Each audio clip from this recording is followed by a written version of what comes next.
प्रभु यीशु मसीह के अति पवित्र नाम से आप सभी को जय मसीह की। आज का नया सुबह नया संदेश के साथ परमेश्वर के वचन की आशीष को बांटने हेतु प्रभु मुझे एक सुंदर अवसर दिया, इसीलिए पिता परमेश्वर को धन्यवाद देता हूँ। हम इस समय दिसंबर महीने में प्रवेश कर चुके हैं और हम सभी क्रिसमस की आराधना की तैयारी कर रहे हैं। दिसंबर महीने आ जाने से हमें प्रभु यीशु मसीह का जन्मदिन क्रिसमस याद आ जाती है। प्रभु यीशु मसीह धरती में सभी मानव जाति का पाप से उद्धार करने हेतु आने से पहले यूहन्ना बपतिस्मा देने वाले का जन्म होता है और उसको जन्म देने वाले माता पिता जिनका नाम जकरिया और एलिशिबा था, उनके बारे में मैं आज आप सभी को उत्साहित करना चाहता हूँ। आइए हम पहले परमेश्वर के वचन को पढ़ेंगे। लूका का सुसमाचार 1 अध्याय 13 पद। परंतु स्वर्गदूत ने उससे कहा, हे जकरिया, भयभीत ना हो, क्योंकि तेरी प्रार्थना सुन ली गई है और तेरी पत्नी एलिशिबा से तेरे लिए एक पुत्र उत्पन्न होगा और तू उसका नाम यूहन्ना रखना। आज का पढ़ा हुआ वचन के अनुसार हमारा मनन का विषय है, मत डर, क्योंकि तेरी प्रार्थना सुन ली गई है। प्रिय प्रभु के लोगों, मसीह जीवन में कई प्रकार की उतार चढ़ाव की हालत परिस्थितियां आते रहता है, परंतु हर परिस्थितियों में हमको प्रार्थना को भी नहीं छोड़ना चाहिए। यहाँ पे हम देख रहे हैं कि जकरिया जो प्रभु के याजक था और उसकी पत्नी एलिशिबा को, ये दोनों परमेश्वर के सामने धर्मी थे। दूसरी बात, परमेश्वर की सारी आज्ञाओं और विधियों पर निर्दोष चलने वाले थे। लेकिन वचन आगे बतलाती है कि उनके कोई भी संतान ना थी, क्योंकि एलिशिबा बांझ थी और वे दोनों बूढ़े हो चुके थे। प्रिय प्रभु के लोगों, अगर ऐसा कोई भी मसीह परिवार हमें दिख जाए तो हम सीधा उनके ऊपर यही बोलना शुरू कर देते हैं कि जरूर इनके जीवन में कोई ना कोई पाप है, श्राप है, ये है, वो है, इस प्रकार, इसीलिए कोई संतान नहीं है। परंतु सुनिए, जकरिया और एलिशिबा परमेश्वर के नजर में धर्मी थे और प्रभु की सारी आज्ञाओं को, एक दो आज्ञा नहीं, सारी आज्ञाओं और नियमों के अनुसार, वचन के अनुसार चलने वाले थे। तो भी उनके कोई संतान नहीं था, पर उन्होंने प्रार्थना को बंद नहीं किए, उन्होंने प्रार्थना को जारी रखे। हालांकि एलिशिबा का कोख बंद था, लेकिन एलिशिबा का प्रार्थना बंद नहीं था। एलिशिबा और जकरिया दोनों को उम्र छोड़ते जा रहा था, वे दोनों बूढ़े हो चुके थे, लेकिन प्रार्थना को भी बंद नहीं किए। इसीलिए क्या हुआ सुनिए, एक दिन जबकि वो मंदिर में सेवा कर रहा था, वो सेवा के दरमियान परमेश्वर एक स्वर्गदूत को भेजता है। वह स्वर्गदूत आकर के जकरिया से कहता है, हे जकरिया, भयभीत ना हो, क्योंकि तेरी प्रार्थना सुन ली गई है। तेरी पत्नी ऐसी नहीं रहेगी, परंतु तेरी पत्नी एलिशिबा से तेरे लिए अभी एक पुत्र उत्पन्न होगा, तू उसका नाम यूहन्ना रखना। हालेलुया।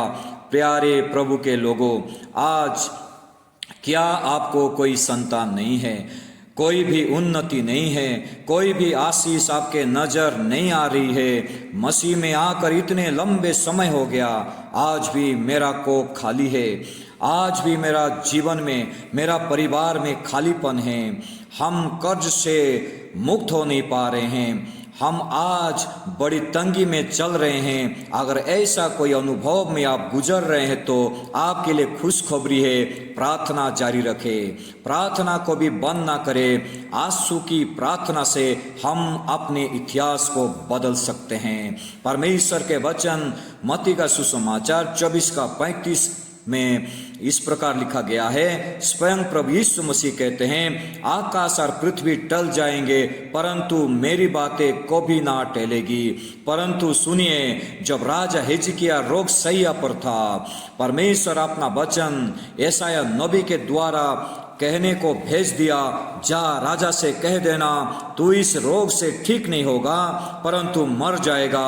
यह सुनकर राजा हिजकिया दीवार की ओर सर लगा करके आंसू के साथ प्रार्थना करना शुरू कर देता है और उसकी आंसू की प्रार्थना सुनकर परमेश्वर यशायाह को दोबारा वचन दे करके भेजता है, जाकर राजा से इस प्रकार कह देना तू नहीं मरेगा वरन 15 साल तेरा आयु को मैं बढ़ा देता हूँ।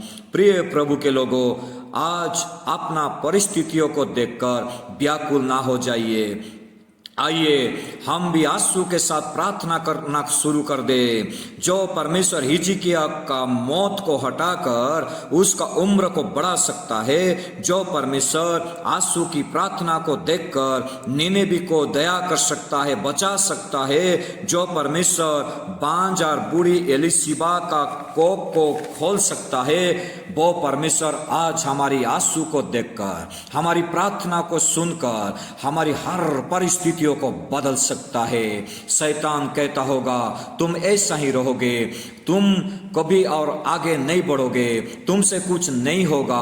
हमारा विचारधारा यही कहता होगा हम और आगे नहीं बढ़ सकते, परंतु सृष्टिकर्ता परमेश्वर का वचन आज हमसे कहता है हम ऐसा नहीं रहेंगे, हम आगे बढ़ सकते हैं, हम अपने परिस्थितियों को हम बदल सकते हैं। जकरिया और एलीशिबा जो परमेश्वर के नजर में धर्मी थे, सारी आज्ञाओं और विधियों पर सही रीति से चलने वाले थे, तो भी उनके कोई संतान ना थी, लेकिन वे दोनों प्रार्थना को पकड़े हुए थे। ऐसा ही एक घटना उत्पत्ति 16 अध्याय में मिलता है। वहां ऐसा लिखा गया है, अब्राहम की पत्नी सारे की कोई संतान ना थी। अब्राहम जिनको विश्वासियों का पिता कहा जाता है और उसकी पत्नी सारे, ये दोनों धार्मिक जीवन जीने वाले, विश्वास में चलने वाले सच्चे प्रभु के दास दासी थे। वचन बतलाती है कि उनका कोई संतान नहीं था, लेकिन हाजिरा नाम की एक मिस्री दासी थी। प्रिय प्रिय प्रभु के लोगों, उत्पत्ति 16 अध्याय में हम देखते हैं कि अब्राहम की पत्नी सारे की कोई संतान ना थी, परंतु पहले ही 15 अध्याय में परमेश्वर अब्राहम से स्पष्ट रीति से कहा था कि तेरा घर का वारिस एलियाजार नहीं, परंतु तेरा घर का वारिस तेरा निज पुत्र होगा। मैं तेरी पत्नी सारे के द्वारा तुझे निज पुत्र दूंगा, वही तेरा घर का वारिस होगा, और मैं तेरा वंश को आकाश के तारागण के समान अनगिनत कर दूंगा, उसे कोई गिन नहीं सकता। सारा उत्पत्ति 16 अध्याय में अब्राहम के पास जा करके कहती है, देख यहोवा ने तो मेरी कोख को बंद कर रखी है, इसीलिए मैं तुझसे विनती करती हूँ कि तू मेरी दासी के पास जा, संभव है कि उसके द्वारा मेरा घर बस जाए। सारा को ऐसे समय जबकि उसका कोख बंद है, उसको कोई संतान नहीं है, ऐसे समय में उसको परमेश्वर की प्रतिज्ञा को भरोसा करना चाहिए था। मेरा परमेश्वर ने कहा है संतान दूंगा तो निश्चय परमेश्वर हमें संतान देगा, मैं धीरज के साथ रहूंगी, मेरा प्रभु जरूर आज नहीं तो कल, कभी ना कभी जरूर संतान देगा, ऐसा उसको बोलना चाहिए था। उसको परमेश्वर से प्रार्थना करना चाहिए था। सारा को बोलना चाहिए था कि मेरा घर परमेश्वर जरूर बसाएगा, परंतु सारा देखती है कि अब्राहम के द्वारा, विश्वास के द्वारा नहीं मिल रहा है, तो उसने टेढ़ी उंगली से घी निकालना चाहिए। बोलते हैं ना, जब सीधी उंगली से घी ना निकले तो उंगली को टेढ़ा करना पड़ता है। दुनिया की ये कहावत दुनिया के लोगों के लिए ही ठीक है, हम प्रभु के लोगों के लिए कभी भी ठीक नहीं है और कभी ठीक नहीं होगा। परमेश्वर जब बोला है तेरी पत्नी के द्वारा संतान दूंगा, तो तेरी पत्नी के द्वारा ही संतान देगा, दूसरे या तीसरे के द्वारा नहीं। परमेश्वर गलत तरीके से को भी आशीष नहीं देता है। जैसा परमेश्वर कहा है वैसा ही सीधा देने वाला हमारा परमेश्वर है। आजकल की गलत धारणा क्या है, कहीं से भी मिल जाए। सारा के जैसा सारा हाजिरा मिस्र दासी को अपना घर बसाने के लिए मौका दे दी, इस कारण बसे बसाया घर उजड़ गया, सारा बड़ी संकट में फंस गई। प्रिय प्रभु के लोगों, हम सारा के समान गलती ना करें। विश्वासी लोग विश्वास में चलते समय याद रखिए, मिस्री दासी को आपने साथ ना रखे। मिस्री दासी का आत्मिक अर्थ क्या है? मिस्र का मतलब है, मिस्र पाप को दर्शाता है। मिस्री दासी का आत्मिक मतलब है पाप की अभिलाषा या पाप की वासना। हम पाप से तो छुटकारा पाए हैं, हम अभी मिस्र में यानी पाप में नहीं हैं। हम सब उद्धार पाए हैं, इसमें कोई संदेह नहीं। लेकिन क्या जीवन के सफर में चलते चलते मार्ग में हम मिस्री दासी को, पाप के कोई अभिलाषा को, वासना को रख कर चल तो नहीं रहे हैं? यही मिस्री दासी अर्थात पाप की अभिलाषा हमें स्वर्गीय कनान देश जाने से हमको वंचित कर देगी, हमें फलवंत होने नहीं देगी, हमें बर्बाद कर देगी, हमारे जीवन को तस नस कर देगी। प्रभु के दोनों भक्त परिवार से आज हम देख रहे हैं, जकरिया और एलिशिबा सच्चे दिल से सेवा करते करते बूढ़े हो गए थे। उनके पास कोई संतान नहीं था, लेकिन उन दोनों ने प्रार्थना को नहीं छोड़े, अपना प्रार्थना जारी रखे। एक दिन प्रभु उनका प्रार्थना का उत्तर दिया। दूसरा, अब्राहम और सारा, ये दोनों ने बड़ी सच्चाई और विश्वास से प्रभु की सेवा करते रहे, प्रभु के पीछे चलते रहे। वे भी उम्र में बूढ़े हो रहे थे, उनके भी कोई संतान नहीं था, लेकिन सारा के पास मिस्री दासी हाजिरा था। यही उनके लिए फंदा का विषय बन गया, यही उसके लिए रुकावट का विषय बन गया। अगर वो परमेश्वर के प्रतिज्ञा को भरोसा रखती, धीरज धरती और प्रार्थना में बने रहती, तो ये बुरे दिन, ये दुर्भाग्य जीवन कभी भी वो नहीं देख पाती।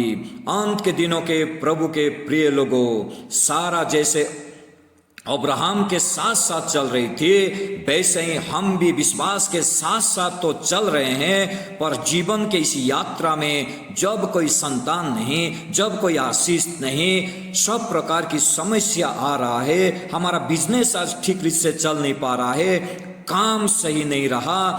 देखो, वो कल प्रभु में आए और कितना आशीष पा रहे हैं, हम तो जहां के वहां ही रह गए हैं, कोई उन्नति नहीं। ऐसे परिस्थिति में गुजरते समय आपको मैं उत्साहित करना चाहता हूँ, हम प्रार्थना को ना छोड़े, प्रार्थना जारी रखे।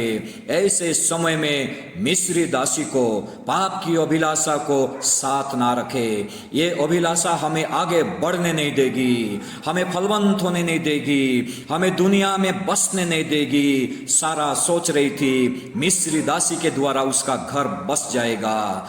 सारा का ये सोच बिल्कुल गलत था। मिस्री दासी के द्वारा घर बसने नहीं, मिस्री दासी के द्वारा घर बसता नहीं, घर बिगड़ जाता है। परमेश्वर ही हमारा घर को बसाने वाला परमेश्वर है। पाप की अभिलाषा, पाप की वासना कभी भी घर बसने नहीं देगा। यही पाप की अभिलाषा आदम और हवा को अदन की बटिका में बसने नहीं दिया। यही पाप की अभिलाषा नूह के समय के लोगों को पृथ्वी पर बसने नहीं दिया। यही पाप की वासना सदम के लोगों को, जो धनवान हो गए थे, बसने नहीं दिया। यही अभिलाषा और वासना हमें पतन की ओर ले जाएगा। हमारे उन्नति और भलाई प्रार्थना में है, मिस्री दासी में नहीं, अभिलाषा और वासना में नहीं है। स्वर्गदूत जकरिया से कहता है, हे जकरिया, भयभीत ना हो, क्योंकि तेरी प्रार्थना सुन ली गई है। तेरी पत्नी एलिशिबा से तेरे लिए एक पुत्र उत्पन्न होगा और तू उसका नाम यूहन्ना रखना।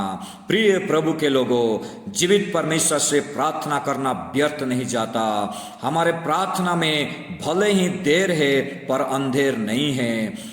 भले परिस्थिति हमको छोड़ सकता, उम्र हमें छोड़ सकता, हमारा सपना हमें छोड़ सकता, परंतु मैं आपको बोलूं, प्रार्थना में, आंसू की प्रार्थना में हम सारी परिस्थितियों को हम बदल सकते हैं। टूटा हुआ, एकदम बिखरा हुआ सपन को, दर्शन को साकार होते हुए हम देख सकते हैं। विश्वास के साथ चलते हुए इस जीवन के सफर में आइए, मिस्री दासी को पाप की अभिलाषाओं को जीवन से निकाल दे और जीवन और प्रार्थना जीवन में आगे बढ़ते जाए। प्रभु आज के वचन के द्वारा हम सभी को बहुतायत की आशीष देवी की हम आज के वचन के अनुसार अंत के दिनों में हम जागरूक हो जाए। आज के वचन के द्वारा प्रभु हम सबों को बहुत बहुत आशीष देवे। आमीन।